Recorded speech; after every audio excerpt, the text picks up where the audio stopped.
Thank you, Senators. And I am Michael Picker. I'm currently the president of the California Public Utilities Commission. I want to introduce Tim Sullivan, who's our executive director, and especially Hazel Miranda, who's joining us as of last Thursday as our new legislative director and head of the Office of Governmental Affairs. So I expect that you'll seeing both of us a lot this year, and I wanted to take this opportunity to introduce her. In case for some reason you can't reach me, she's always a good way to be able to get a hold of me on fairly quick notice. This is the beginning of my second year at the commission, and it's the end of my first year as a president. And so I wanted to talk real quickly about some of the things that I think that I've learned and what it means. And I'll just say that I've always thought I was a curious choice to be a commissioner at the Public Utilities Commission. I put some of the blame on memos that I sent to previous governors and this governor raising issues about how the organization worked. And I think that the governor, this governor, decided that it was time for me to go down and do something about it and quit complaining to him. And among the many challenges I faced was that the PUC tends to be stuck down in the Bay Area and somewhat isolated from other state agencies, and so it didn't always follow the flow of state policy, whether it's direction from the legislature in some cases, or whether it's the need to actually follow the general direction of state policy. I think the CPUC did a very good job cooperating with other agencies on the scoping plan for AB 32 and procurement of renewable resources. But even there, I found that there was contradictions in how the organization worked. So a large part of what I did as my first year of president is to start working with the commissioners, actually to begin working together as a governing body. And I think we've made progress. The commissioners now meet for an extra day before every one of our business meetings to talk about the organization. We have 3 committees. One is my Finance and Administration Committee, which is developing a set of strategic directions that'll tell us and where everybody else, where the organization is going and what to expect of us. We'll sharpen that with work planning and with accountability measures, metrics, that then we can actually evaluate as commissioners to see if the organization's heading in the right direction. The second is the Policy and Governance Committee, which is headed up by Commissioner Randolph, who has been working on the kinds of reforms of our internal processes that we all think we can achieve internally that will make us more accountable to each other and to outsiders, particularly through our procedures. I'll come back to this in a little bit and talk about some of the things we've actually done so far. And then the Modernization Committee, chaired by Commissioner Sandoval, who's looking at some of the things we need to do to actually begin to operate more efficiently and effectively, given new technologies and new expectations. But I have to say that I still find us as an organization with one foot in the distant past and one foot in the future. And if you look at where we started, we were designed to create monopolies to avoid what was called ruinous or calamitous competition, and to then get cheap capital to build the infrastructure the state of California needed to grow, and then to hold it accountable both to a rate structure that didn't gouge customers and to keep it from injuring or killing those customers. And that's no longer true in many of the industries that we have responsibility for. They are not monopolies anymore. As a matter of fact, they don't even, in some cases, provide hard infrastructure. They provide services. So an example is, for example, the TNCs. We don't regulate any hard infrastructure there except to make sure that they have insurance for vehicles. What we essentially are doing is creating a opportunity for people to bring forward a service. And I think it's one of the reasons why I have a lot of cognitive dissonance about all the different things that we try to do. It's not just the scope of the different industries that we wrestle with on a daily basis and in our proceedings, but it's also the real diversity of the natures of them. And so I think that comes back to the need for a real clear strategic direction into the future. So having said that, this is one of the things that I've thought about a lot, and which people are now asking me questions about, I'll just report that because the commissioners are working well together and we're starting to act like a body and we deliberate together, I think you can see that in the steady progress we have made towards 5-0 votes that reflect that we have a common direction for the organization. Not all of them, because there's still disagreements, and that should be expected of us. When you hear from us speaking for the commission, we should all pretty much sound the same and be consistent with each other.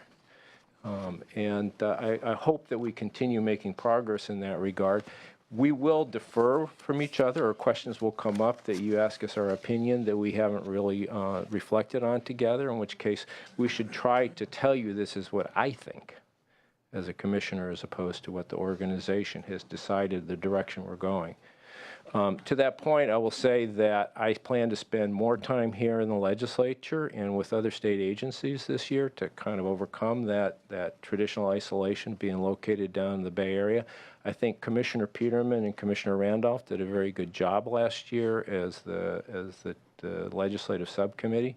I'm now on the legislative subcommittee, so I'm going to try to be present here in the building more and directly accountable to you, and hearing more about the things that we're talking about in terms of direction, and then giving you some sense of why we decide where we're going, and then bringing back a clearer sense of what it is that you expect from us. So I'll say that in some of the other things that we accomplished last year, we continued to make progress in terms of safety. I think that this is a long-term task. When I first got there, as I explained last year, I thought that the programs had eroded over the course of 20, 25 years. I'm heartened to hear the language that we now hear from ORA as a sign that people across the organization actually are embracing safety as part of our mission, and something that we all have to reflect on. I think that we have new tools, starting with our safety plan and our safety policy.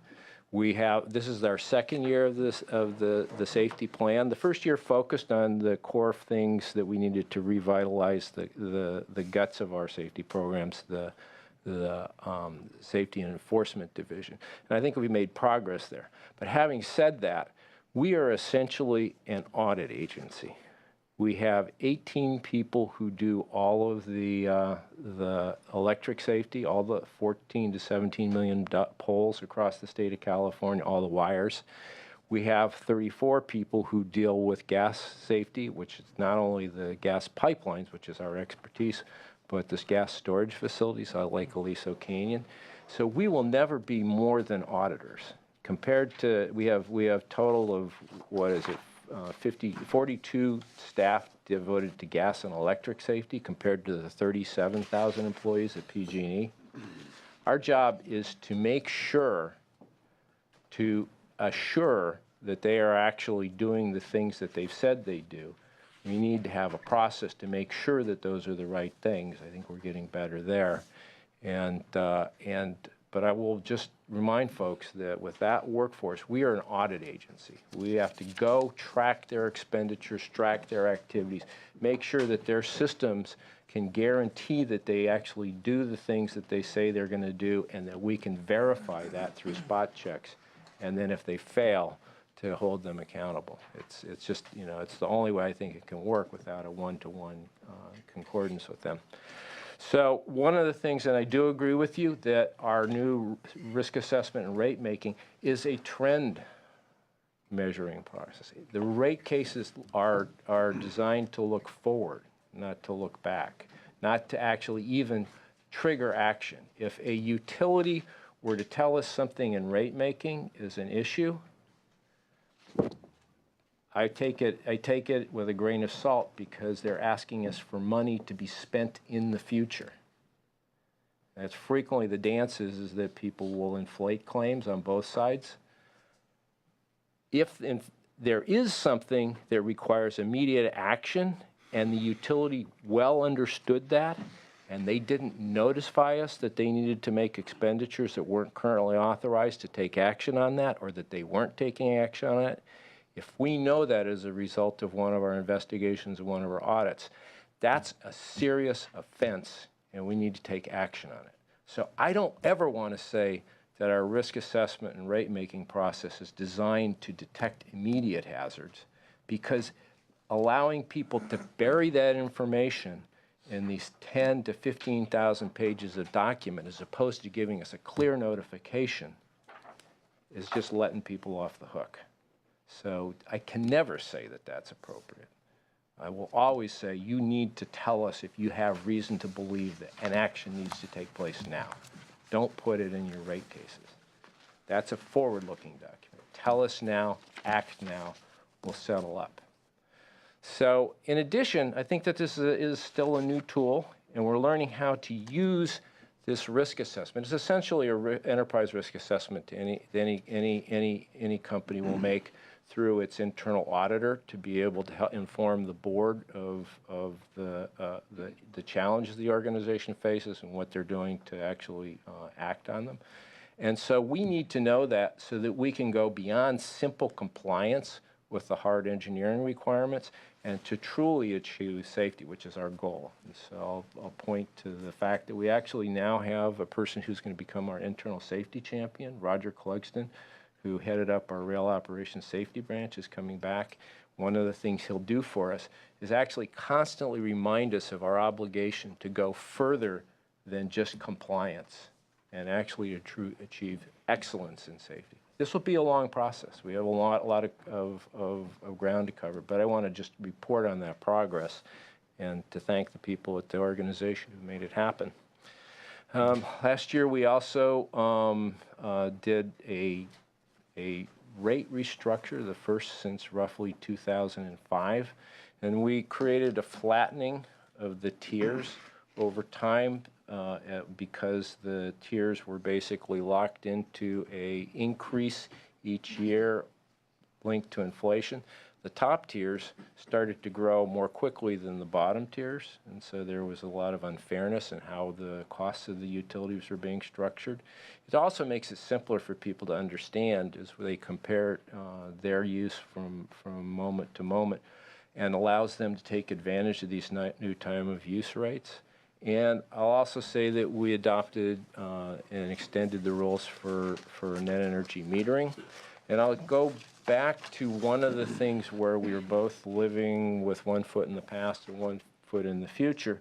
This not only creates the opportunity for choice in that people can begin to choose their energy providers, but it also allows customers to begin to make the choice to produce electricity and to share it through the existing utility infrastructure. This is a true step in a different direction. We are actually giving a lot of power and authority to customers to actually design their own rate structure and how it works, how they use the rate structure, the time of use rates. Over time, I think we'll see many different time of use rates come forward. I don't think there'll just be one. And I think that that the net energy metering and the success of rooftop solar begins to set the stage for a lot of other choices. So I've gone on longer than I expected to. I'll turn it over to Tim Sullivan to make a few other comments, and then I'd rather answer your questions than keep talking. Thank you very much. I'm Tim Sullivan, the Executive Director of the Public Utilities Commission. I've just been Executive Director for a year. It's been an interesting year, and we have some accomplishments and some things yet to do.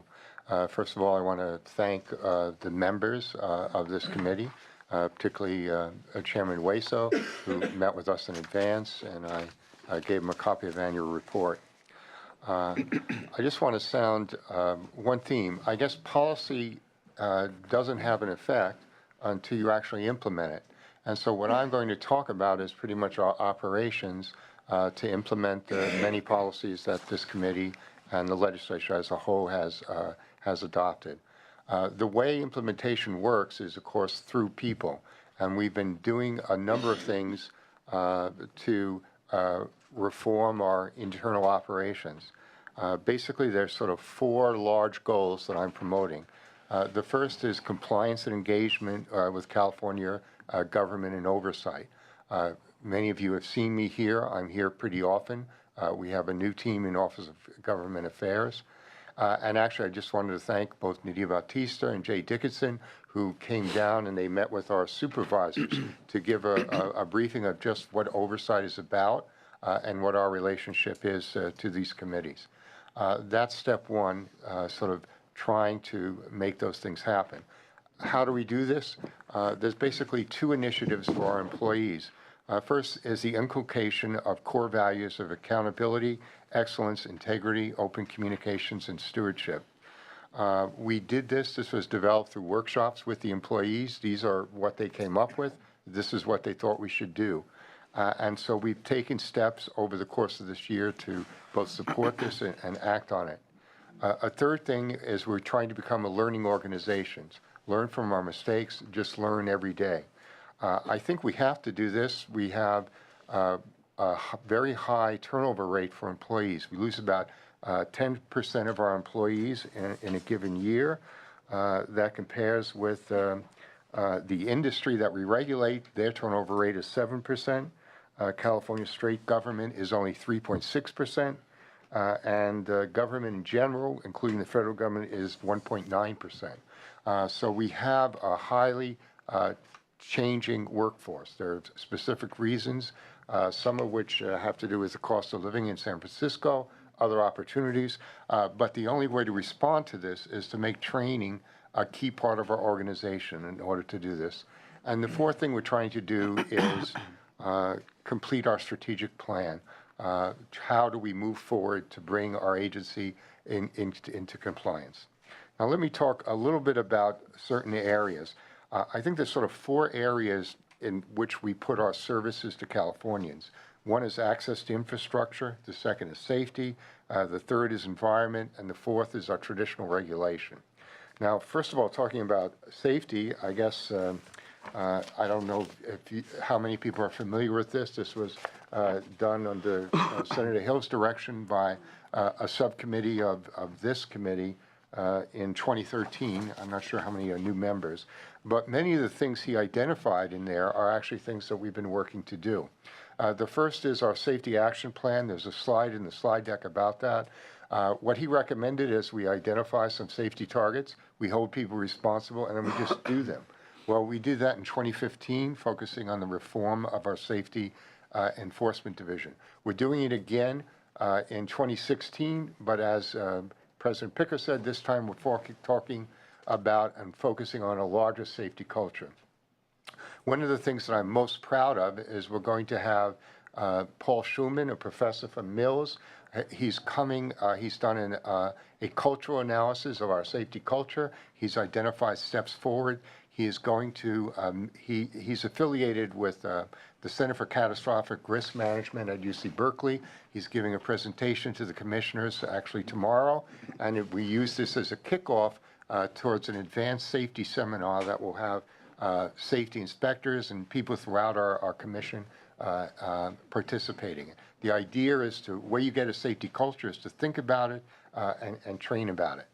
Another highlight of this year is we're going to be looking at utility poles. We're having a special utility en banc that will look at the state of poles, and those of you who are from Southern California know that pole failures have led to major fires, and our poles are getting quite old.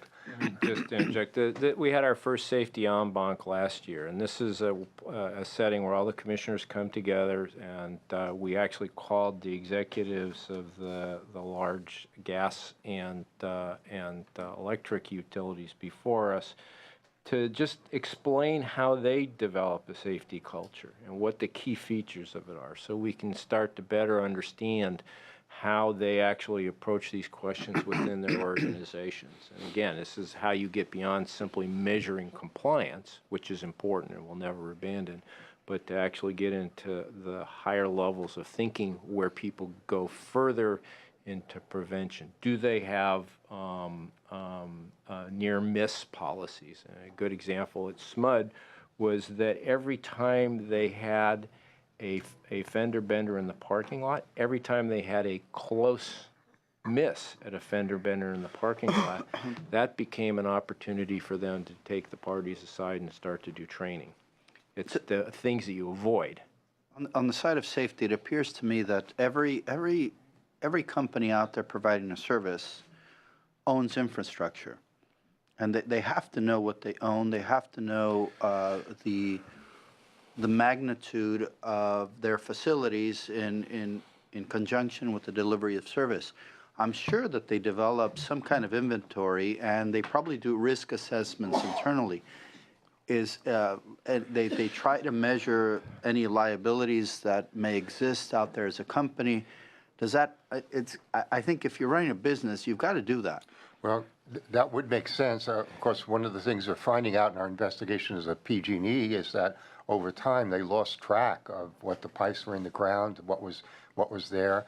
It is very much exactly what you say. It's just a record-keeping, checking, data-intensive operation, and we're going out of our way both to support this and to require it. So you're describing yourself as a mainly audit function, and that seems like an audit to me of these companies that provide these services, where that would be a good place for an audit, for you to go out there and not only you might require that they do that, or you might simply go and say, you must already have this. Is that considered proprietary information for the purposes of their?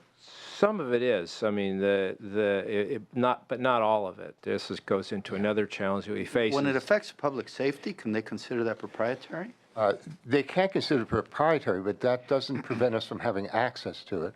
As you probably know, another issue that we're seeking some reform is Section 583.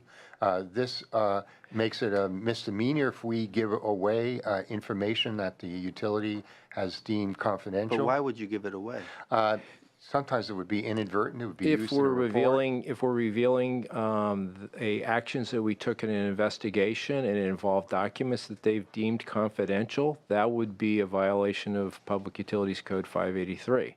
And for that actually has a $500 fine for each instance for the employees who did that.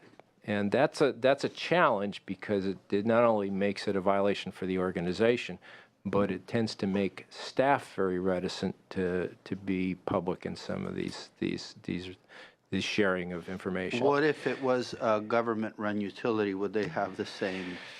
We don't regulate them. I will say that I'm just saying in terms of what the law provides, energy. I will say that Senator Hill has been very clear with us that he is unhappy that we failed to release the results of an investigation that we had, where some of the documents had been deemed confidential. They stamped them confidential under Public Utilities Code 583. We believe that utilities overdo that. Just as a matter of course, they have a lot of stamps. They just stamp a lot of things. And sometimes they may truly be confidential business information that would impede their ability to get, say, the lowest bid on a contract. But other cases, I think it's just, they just do it. Do you have a process to challenge that? We do have a process to challenge that. Do you have to go through the courts? No, we don't have to go through the courts, but we have to be darn certain that we're not making a mistake, because if we did get challenged in the courts, that's a $500 fine, not just for the organization, for that employee. So therefore, the legal division tends to take a lot of time making sure that there's no ability. Some of these documents are a couple hundred pages long. There may be one or two items that are actually truly confidential business information. We have to go through, provide the case for that, redact them before we can release them. That's very time consuming, particularly in a situation where we're getting now, we used to get on average maybe 100 to 150 Public Records Act requests. Now we're getting 650 Public Records Act requests a year. Many of those are very broad. They involve a lot of documents that have been stamped. So not only we have to make sure that we're giving people what they ask under the Public Records Act, but then we have to make sure, second review, that we're actually complying with Public Utilities Code 583.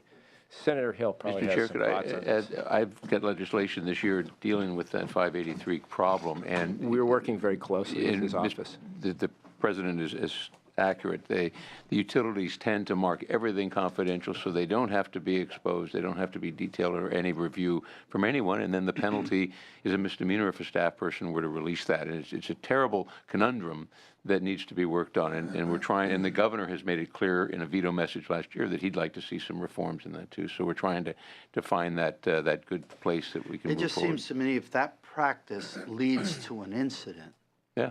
there should be, a price to pay for I that. don't know that it leads directly to an incident. Well, I if think they're that there's, withholding information that They give the inf- prevents They give some the kind of information to us. enforcement of a regulation, or at least of your ability to ensure that there are safeguards. I think there is a different problem, and I use the case of a utility that's been especially challenged by this in terms of gas safety, where they didn't keep accurate records. And so we didn't audit them properly. We're going through and auditing that. We're now clearer on the gaps. And the question is, how do you get them to close those gaps quickly when it's buried? You don't know exactly where it is. The information is getting improved. That's one set of problems. The other thing that I've found a problem is actually how do you help their staff get better at it? So, for example, I've seen information on their system at their control office that doesn't appear to be available to their operators in the field. So that to me is a sign of unevenness in how they approach it. You may get a picture at one level that people are doing what they say they're going to do. But if you don't see it in the field where people may be digging, then that's a problem. And how do we actually hold the board accountable to making sure that's even? That's a different kind of an audit. We're trying for the first time a corporate governance audit where what we're trying to figure out is what does the board do? How do we hold the board accountable to making the organization safer and work better in terms of safety? So it's not just those things that they don't allow us to disclose. What is it that they don't know, and what do they do when they find out they don't know? What is it that they do when they discover a problem, and how does the board hold the organization accountable to that? Then how do we hold the board accountable? Because the board is the owners of the company. They are the people we give the license to.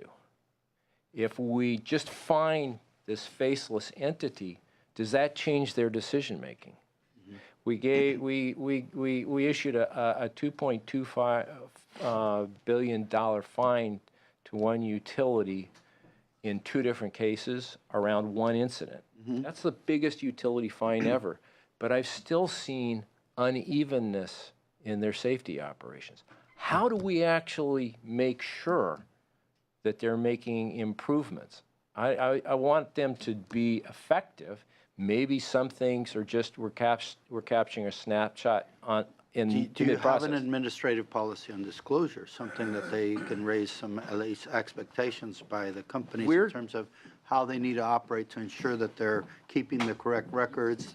Yes, we do, and that becomes part of our audits and our It investigations. seems to me that you would continue finding people that are, That's actually has been the result of our major Yeah, investigations absolutely. into the San Bruno incident. So the requirements are improved record keeping and tracking down the gaps in their existing records. is there any other recourse? Well, actually, Chair, the only recourse I believe that will change that behavior is if some of those executives that caused that problem go to prison. And I know that's probably not going to happen, but that will change that behavior. We only have civil Yeah. penalties. We don't have criminal well, penalties. we are trying to support those in a utility that are committed to safety, and we think our annual en bancs with the executives of each of the company in which they come to the commission and talk about what they've done in safety in the year will at least be a step in that direction. Senator Hill may be right that only criminal penalties will do, but we're doing what we can within our power. District attorneys still have the powers if they see. They some do, and there kind is of a criminal reckless- case, as you know, with the Yeah, federal federal government, but it doesn't look as if it's leading to indictments. Yet. In that sense, yeah, I So- just hope it goes. I did want to talk a little bit about the pole en banc, because that's going to be more on the ground, not really executive. Before you do, because you mentioned the Office of Safety Advocates, is that office going to be the office that's in charge of doing a little more internal investigations or regulatory, Well, we've requests? envisioned, the governor has proposed an Office of Safety Advocates as part of his reform package. We believe that these would be a special group that would have a charter to raise safety issues in any proceeding before the commission. They would not be charged with the enforcement and compliance function, which would remain in the Safety and Enforcement Division with their current inspectors. These would be people who would look at, say, like the testimony that came in on the regarding the deterioration of the wells, and what they would do is ensure that that was vetted in any proceeding, or they could start a proceeding to do that. The idea is there's sort of a safety ladder. The lowest is investigation and punishment after an accident. The second is a compliance enforcement. And the third is to be vigilant and promote safety everywhere. That's what we're aiming for with the safety advocate, and we're also aiming for that through the safety seminar. Okay. So anyway, on the poles, I do want to mention, we're also involving the communication workers who climb the pole, so that we will actually get detailed information on the ground, not just some sort of abstract study, but we'll get an actual report on conditions and procedures for how to report them. Many of our poles are quite old, they're wooden. I also wanted to say, You want to just chime in? I was going to wait till finish the presentation. Okay, I go- have a broader question. You can just chime in. No, it's okay. I'll wait. There is no presentation, we're having a Oh, conversation. okay. Well, my bigger question is this. It's kind of, I listen here and I just went through your report and the like, and I'm just really focused on this larger issue of modernization and the rate at which the world is changing, and this larger question about the PUC. Look, I think that the commissioners, Picker's an incredible guy, he's a smart guy, he's been very responsive. He's dealing with this stuff, I think, in an elegant way. You couldn't ask for a guy to work harder and to be more engaged. There's a number of other commissioners with whom I've met that I'm extremely impressed. That's not the question. To me, the larger question is, you're talking about, and you look at all the decisions you made, do we have a horse and buggy structure? Do we have a structure? We're trying to build a high-rise building on a structure of wood that was built in the 1850s or whatever it is. This is the Railroads Commission. I just wonder, in where you're dealing with these fast-paced new world order that we live in telecommunications, go down the list of all this stuff, this energy stuff, the rate at which you guys see speed versus the rate the world sees speed, and no matter how brilliant you put a leader, you can get the greatest athlete, the greatest football coach, or whatever the case may be, whatever analogy you want to use. But I'm worried about it, and I look at so many examples. I looked at your chart about the implementation of SB 350, and it's all just a bunch of study garbage. Hiring more lawyers, more consultants, more studies, blah, blah, blah, blah, blah, and yet we're talking about changing the world. We just had the governor in 2015 issue an emergency order, emphasis the word emergency, on tree die-offs, because it's a significant problem in California. You've now pushed this off with respect to contracts until July. 10 months after an order, you have facilities that are closing, RPS-eligible facilities are closing. You've been authorized this stuff. I mean, it's ridiculous. How many more trees are going to die? Is the structure so fundamentally broken that when your governor comes and declares an emergency, and now we're talking about decisions 10 months later, I can give you other examples too, of how the process by which your 951 employees have to deal with things. Maybe Mr. Gatto is right. Maybe it's time for a big rethink of this stuff.